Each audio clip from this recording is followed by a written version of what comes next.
الحمد للہ وحدہ والصلاة والسلام علی من لا نبی بعدہ اما بعد۔ اسلامی بھائیوں، اللہ کے نبی جناب محمد رسول اللہ صلی اللہ علیہ وسلم کا معمول اور دستور تھا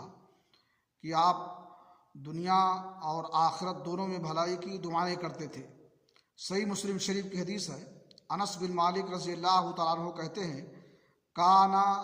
اکثر دعاء نبی صلی اللہ علیہ وسلم اللہم آتنا فی الدنیا حسنہ وفی الآخرۃ حسنہ وقنا عذاب النار، کہ اللہ کے نبی جناب محمد رسول اللہ صلی اللہ علیہ وسلم کی اکثر دعائیں یہ ہوتی تھیں کہ الہ العالمین تو ہمیں دنیا میں خیر و بھلائی عطا کر اور آخرت میں بھی، اور جہنم کے عذاب سے محفوظ رکھ۔ دنیا میں خیر و بھلائی دے، اس کا مطلب یہ ہے کہ دنیا میں کار خیر میں حصہ لینے کی اور اس طرح سے نیکیاں کرنے کی توفیق دے، اور آخرت میں بھلائی کا مطلب یہ ہے کہ وہ نیکیاں جو دنیا میں کی گئی ہیں اللہ رب العالمین اس کا بہترین صلہ دے، یعنی جنت میں جگہ دے اور جنت میں داخل کرے۔ یہ بڑی جامع دعا ہے، اس لیے حج عمرہ میں طواف کرتے ہوئے رکن یمانی سے لے کر کے حجر اسود تک اس درمیان کا جو حصہ ہے، اس میں یہ دعا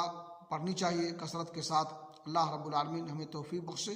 کہ اس جامع دعا کو ہم کریں اور اللہ رب العالمین سے دنیا اور آخرت دونوں کی بھلائی کو طلب کریں۔